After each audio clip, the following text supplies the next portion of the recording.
भाभी। आओ है यार।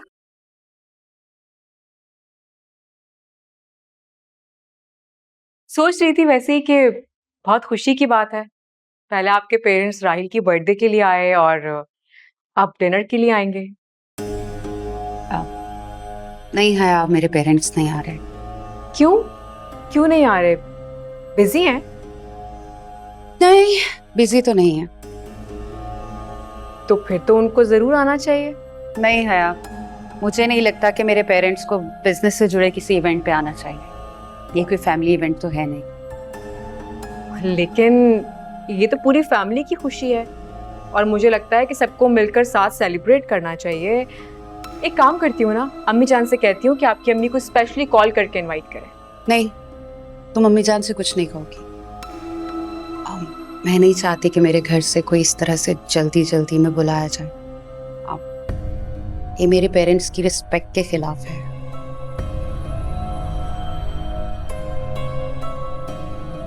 ठीक है।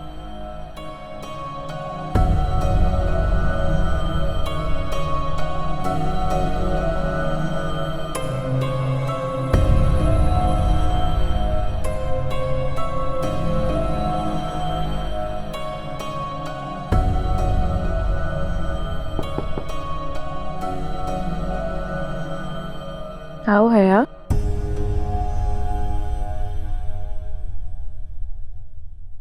क्या हुआ है? ऐसे मुंह क्यों बना हुआ है? सब ठीक है?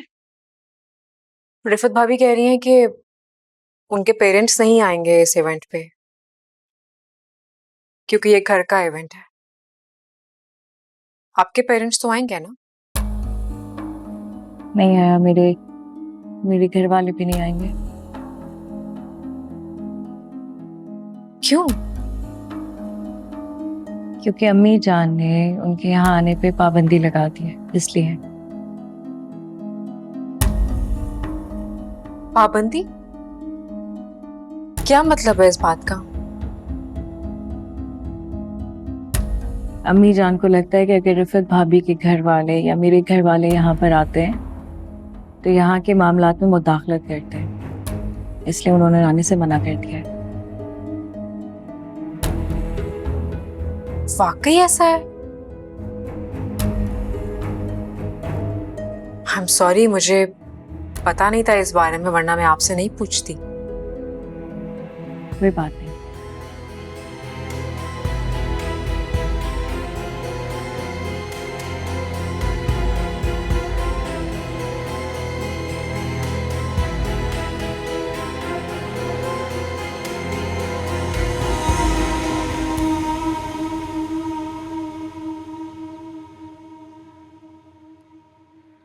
अच्छा, माशाल्लाह, फिर तो बहुत तारीफ हो रही होगी घर में। हाँ सिया, ऐसा तो है। हालांकि ये काम दरख्शां बेगम और बेजाद की कोशिशों से अंजाम को पहुंचा है, लेकिन किसी भी आइडिया की अहमियत तो होती है जो हया ने दिया है। लेकिन मामू जान, इस आइडिया से आपके बिजनेस को तो काफी बूस्ट मिला होगा। हाँ, भाईजान, अगर इतना आपका काम बढ़ गया है तो आप हारून को क्यों नहीं बुलवा लेते हैं और अपने साथ काम पे लगाएं ना। हारून के यूएसए से आने में भी थोड़ा वक्त है। जब वो आएगा तो मैं उसे जिम्मेदारी दूंगा, क्योंकि इतना बड़ा और फैला हुआ काम खुद संभाला नहीं जाता। आदम भाई, जैसे ही हारून वापस आए तो आप बस उसकी सबसे पहले शादी करवाइए। हाँ हाँ, ठीक कह रही हो। मैंने भी उससे कहा है, मगर वो बहाने से बातों को अनसुनी करके टाल देता है। जबकि मैंने अपने दोस्तों की कुछ बेटियों की तस्वीरें भी भिजवाई हैं उसे। तो उसे कोई पसंद आई? मुख्तलिफ बहानों से टाल देता है, पता नहीं इसने क्या सोचा है। तो आप पूछे ना, शायद उसे कोई और पसंद हो। हाँ भाई, मैंने तो उससे कहा कि अगर कोई पसंद है तो बताओ, तो उसके आने पे ही पता चलेगा कि उसने क्या सोच रखा है। सही बात है, ये तो वही बेहतर फैसला कर सकता है। मैं बस अब चलूंगा। तुम्हें किसी चीज की जरूरत है तो बताओ बेटा। नहीं मामू जान, शुक्रिया, किसी चीज की जरूरत नहीं है, सब कुछ है अल्हम्दुलिल्लाह। अच्छा, मुझे इजाजत। चलिए, मैं आपको छोड़ के। खुदा हाफिज। अल्लाह हाफिज।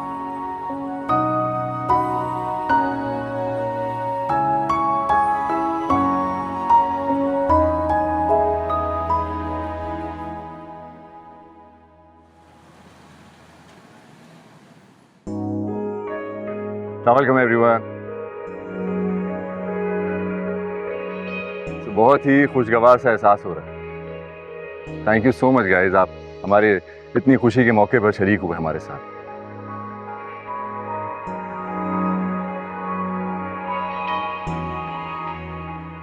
तो इस खुशी के मौके पर मैं उस शख्सियत को यहाँ बुलाना चाहूँगा जिसकी वजह से ये कामयाबी मुमकिन हो सके। So ladies and gentleman, please welcome मेरी प्यारी अम्मी जान, बेगम मुबारक मस्तूर।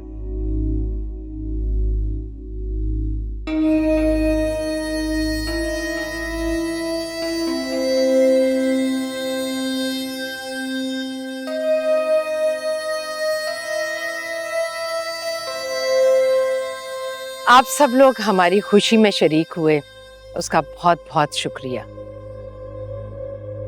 दुआएं जरूर रंग लाती हैं, लेकिन इसमें किसी ना किसी की तदबीर और मेहनत जरूर मौजूद होती है। मुबारक ग्रुप का ये प्रोजेक्ट मायूसी का शिकार हो गया था और ऐन मुमकिन था कि ये होने ना पाता, लेकिन हमारे खानदान की होनहार बहू ने इस नामुमकिन को मुमकिन बना दिया।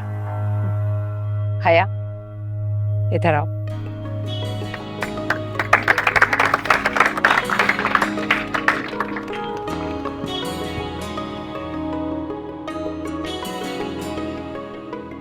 हया ने जिस तरह से मुबारक ग्रुप का साथ दिया वो काबिल तारीफ है और मुझे मुस्तकबिल में भी इससे बहुत बहुत उम्मीदें वाबस्ता हैं।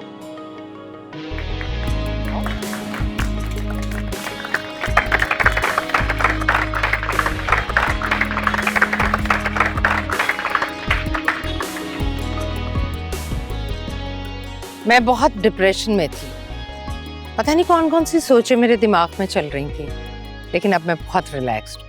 अम्मी जान, आप डिप्रेशन में थी, आपने मुझे बताया तक नहीं। मैं आपकी सारी परेशानी अपने सर ले लेती। बस मैं कुछ ही दिनों में उम्रे की अदायगी पर जाना चाहती हूँ। ये तो बहुत अच्छा आइडिया अम्मी जान, आप बिल्कुल जाइए। अम्मी जान जरूर जाइए, अल्लाह पाक आपका उम्रा कबूल फरमाए। मैं पूरा महीना इबादत में गुजारना चाहती हूँ। अम्मी जान, 1 महीना? अल्लाह, मैं कैसे रहूंगी आपके बगैर। चले, अल्लाह ताला की मेहमान बन के जा रही है ना आप। अल्लाह ताला आपका उम्रा कबूल फरमाए।